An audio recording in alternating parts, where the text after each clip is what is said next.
자, 구품사 다시 한번 정리해 보도록 할게요. 여러분, 이 부분은요, 선생님이 이렇게 오늘 또 정리를 할 건데요. 여러분들도 스스로 품사를 정리할 수 있을 만큼 많이 반복해서 학습하셔야 됩니다.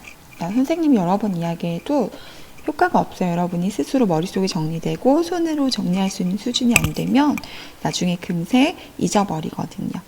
자, 오늘은 조금 다르게 정리해 보도록 할게요. 지난번에는 포도송이로 정리해 보았어요.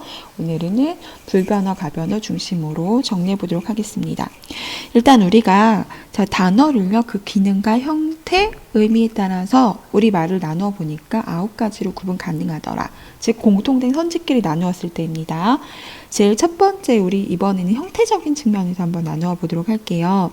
자, 그 형태가 변하지 않는 거 불변어라고 했고요. 문장에서 쓸 때 그 형태가 계속해서 변하는 거, 다른 꼴로 나타내는 거 우리는 가변어라고 해요. 자, 불변어는 쉽기 때문에 가변어 설명을 한번 해보도록 할게요. 자, 가변어. 자, 가능할 가짜, 변신이 가능하다. 형태의 변화가 가능하다라는 거. 우리 이야기를 예를 들었었죠. 자, 예를 들면 자다라는 단어를 한번 예를 들어볼까요? 자, 자다라는 단어를 예를 들면 자, 이 친구는요, 문장에 있을 때 그 형태가 변합니다. 한번 볼게요. 너 의문문을 쓸 때는 너 지금 자고 있니? 자고 있니? 또는 자니? 이렇게 되죠. 너 어제 잤어? 심지어 쌍시옷이 붙죠. 잤어? 아니면 우리 같이 좀 자다 갈까? 잘까? 야, 그 아이가 지금 자는 것 같은데. 자, 기본꼴인 자다가요, 어떻게 변해요? 앞에 있는 가장 핵심적인 성질, 이 자만 놔두고요, 나머지 어휘들이 변하고 있죠. 나중에 어간, 어미 배울 건데요. 이렇게 중심이 되는 걸 우리는 어간이라고 하고요. 뒤에 형태가 변하는 거 어미라고 해요. 이거는 나중에 중2, 중3 가서 배우세요. 자, 중요한 건 뭐냐면요. 이 아이들이 단어가 문장에 왔을 때 형태가 이렇게 다양하게 변할 수 있다. 그러면 이거는 가변어라고 보시면 됩니다. 가변어는요, 여기 나와 있지만요, 이렇게 하나밖에 없어요. 어떤 거 있어요? 자, 그쵸? 자, 가변어는 동사와 동사와 형용사밖에 없다라고 보시면 될 것 같아요. 자, 그러면 여기 같이 설명 가보도록 할게요. 자, 체언 보도록 할게요. 불변어 가장 첫 번째 나오는 거 체언인데요. 체언 우리 지난 시간에 배웠던 거 기억나죠? 체언의 종류를 또 나눠볼 수가 있겠네요. 명사, 그 다음에 대명사, 그 다음 뭐가 있어요? 수사. 생각해보니까 이 친구들은 어때요? 문장이 나와 있을 때 그 형태가 변하지 않죠. 자, 나무가 푸르다. 나무가 푸르니? 나무 좀 봐. 어때요? 명사인 나무의 형태는 변하지 않죠. 이런 것들이 다 불변어예요. 자, 힌트를 주자면 체언, 수식언, 관계언, 독립어는 변하지 않아요. 자, 그 다음에 우리 쭉 쓴 다음에 하나하나 설명해 볼까요? 수식언도 그 형태가 변하지 않습니다. 수식언도 볼게요. 우리 지난 시간에 수식언 2가지로 또 나누었죠. 명사나 대명사나 수사를 체언을 꾸며주는 관형사가 있었고요. 그 다음에 어때요? 자, 용언, 동사나 형용사를 꾸며주는 부사가 있었습니다.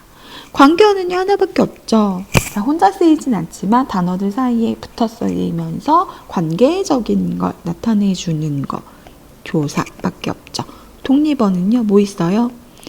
감탄사. 여기 맞아 해볼까요? 자, 용어는 2가지로 나뉘죠. 뭐 있나요?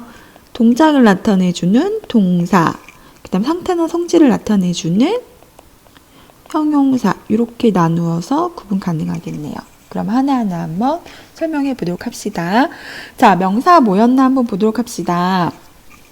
자, 명사는요, 선생님이 지난 시간에 뭐라고 했어요? 명사. 그쵸? 자, 이름을 나타내 주는다. 자, 사물이나 대상이, 우리 사물이 대상이라고 해볼까요? 어떤 대상의 이름을 붙여준 단어를 우리는 명사라고 합니다. 자, 대명사는 뭐예요? 명사를 대신해서 받는 거. 명사를 대신해서 받은 단어. 자, 수사는요, 수와 관련된 거죠. 자, 수의 양, 얼마나 많이 있는지, 또는 몇 번째 순서인지와 관련되어 있는 것을 수사라고 합니다. 관형사는요, 먼저 쓰여볼게요. 관형사, 뭐예요? 꾸며주는데요. 둘 다 수식어니니까 수식은 꾸미는 말을 수식이라고 하죠.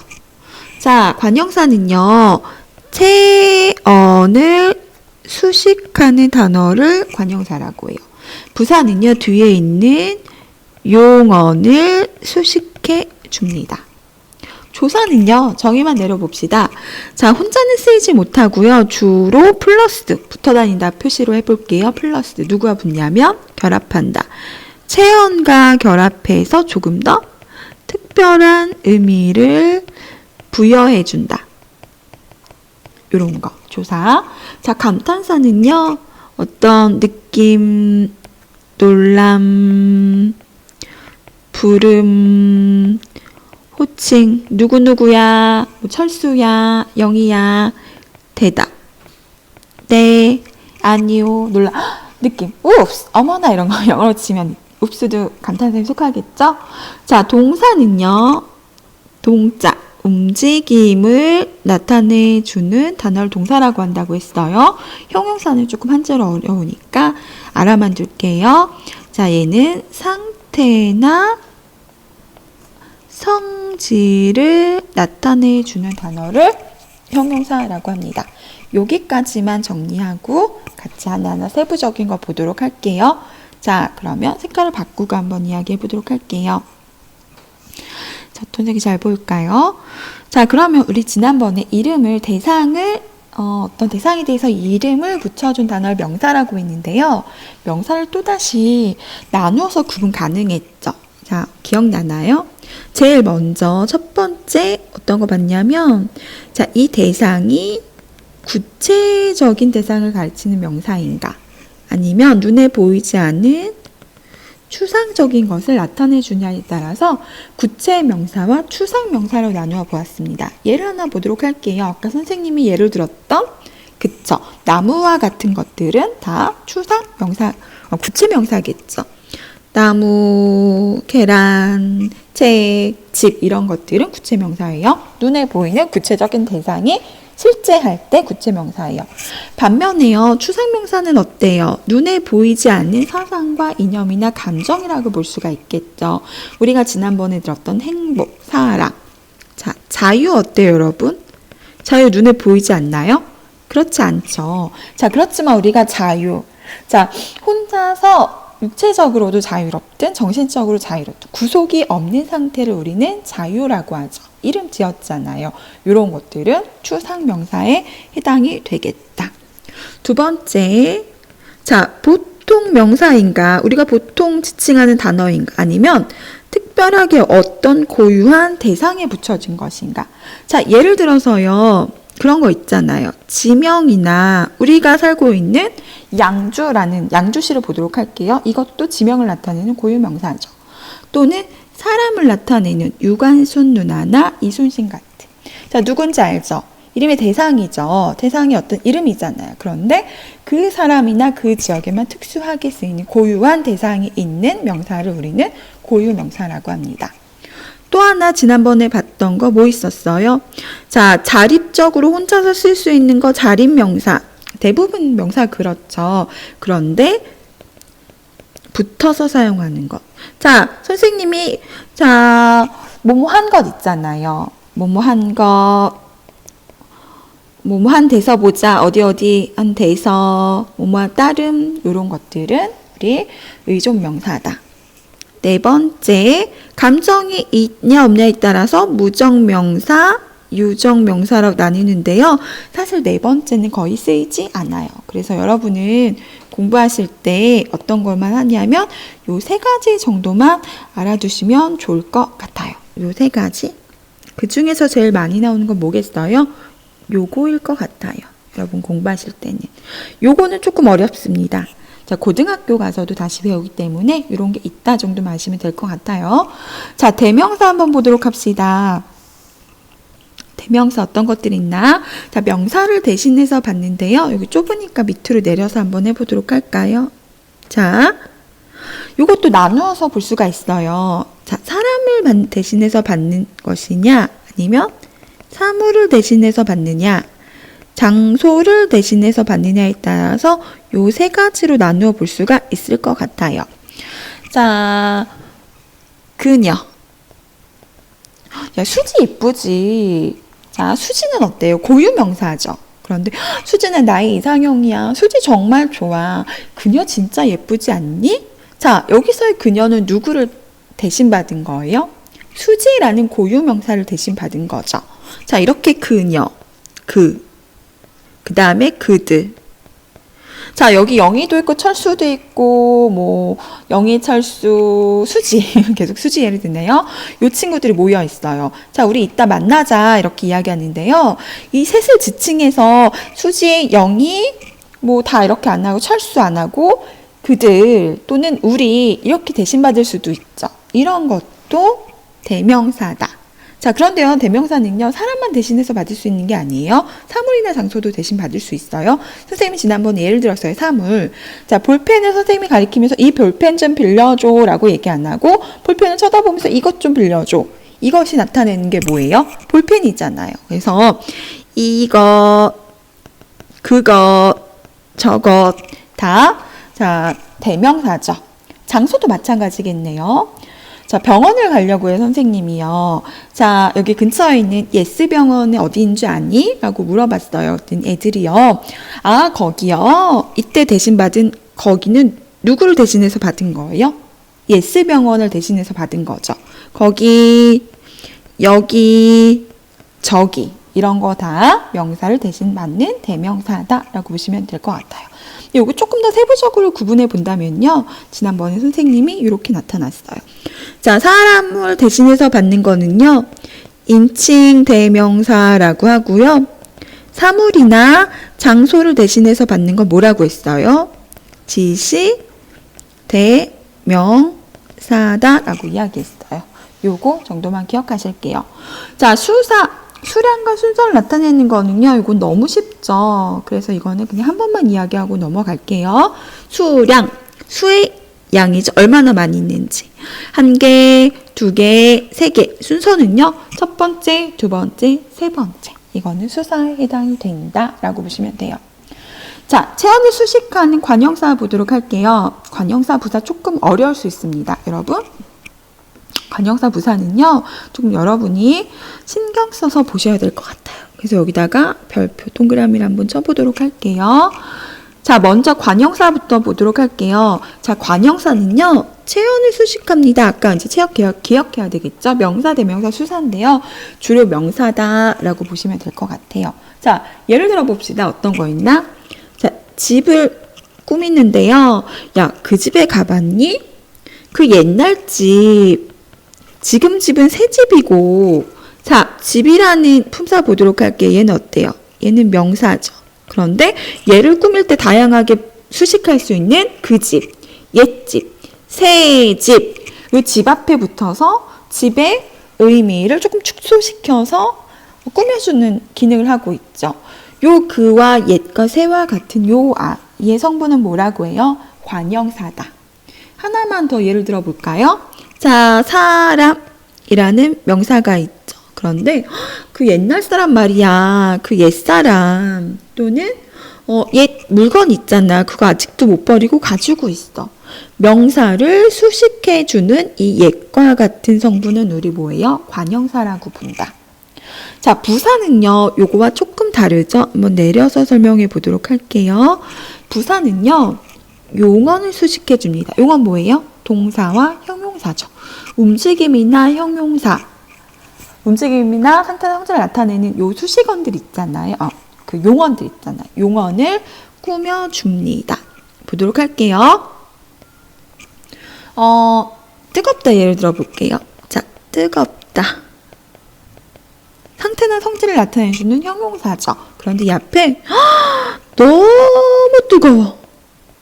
매우 뜨거워 라고 소식할 수 있죠. 아주 뜨거워 조심해. 자, 얘는 어때요? 형용사죠. 형용사를 수식해주는 이 매우나, 너무나, 아주와 같은 단어들 우리는 뭐라고 해요? 부사라고 한다. 똑같이 꾸며줘요. 그렇기 때문에 우리 수식어니라고 이야기한 거예요. 또 하나 들어볼까요? 자, 이런 거 있어요. 꽤 귀여운데, 꽤 좋은데, 이런 거. 귀엽다라고 한번 해볼까요? 운대라고 하면 조금 문제가 생길 수 있으니까, 꽤, 귀엽다. 걔 정말 귀여워. 자, 귀엽다는 어때요? 얘도 형태나 성질을 나타내는 형용사죠. 근데 정말 괜찮나 봐요. 정말 귀여웠나 봐요. 꽤 귀엽다. 이 꾀의 성분은 뭐예요? 품사는?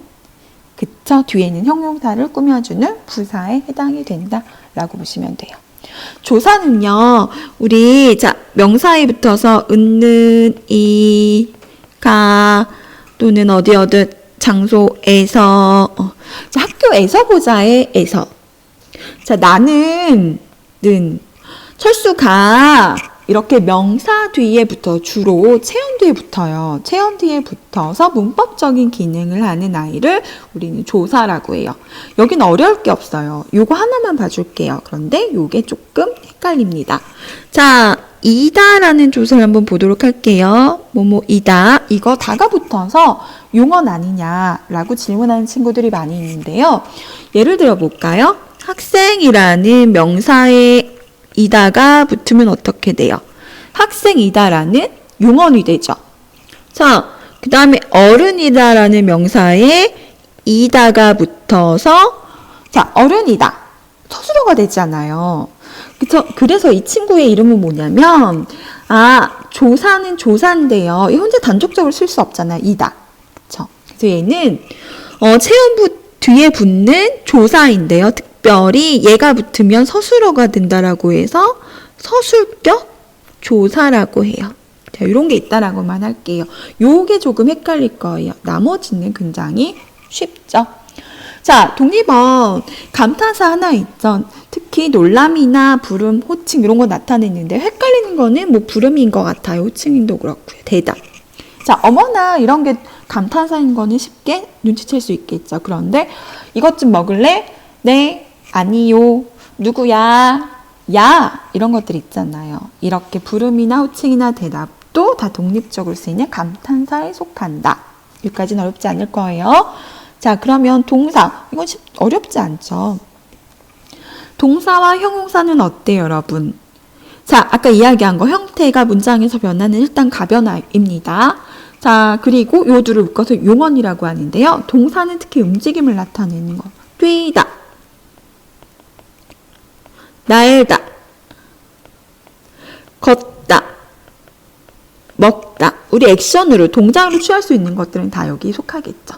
상태나 성질은요. 아까 이야기한 것처럼 뭐 차갑다, 작다, 노랗다, 또는 뜨겁다. 이런 것들을 다 상태나 성질에 나타내는 형용사일 거예요. 자, 요게 중요한 게 아니라요. 여기를 한번 보도록 할게요. 자, 불변어 중에서요. 지금 요 친구 보면 체언 있잖아요. 체언. 자, 체언은요. 주로 어때요? 자, 문장에서의 우리 요거는 나중에 배울 거예요. 영어에서 배운 친구들이 있기 때문에 써볼게요. 주어, 목적어, 서술어. 아니, 주어, 목적어, 보어죠. 선생님 왜 이러죠? 자, 지워볼게요. 주 목적어, 보어. 즉, 자, 문장에 있어서 가장 핵심적인 중추적인 역할을 하는 뭔가 같은 역할을 한다라고 해서 이 친구들은 체언이라고 했죠. 자, 반면에 이 친구들을 보도록 할게요. 동사 형용사는 문장의 마지막에 쓰이면서 무엇이 어찌하다 형태의 자, 서술어의 역할을 한다라고 했죠. 그래서 이 친구는 서술어의 기능을 하는 친구들이 용언이다. 여기 정도만 한번 밑줄 쳐볼까요? 체언을 주어 역할을 한다. 이렇게 해서 한번 정리를 해보세요.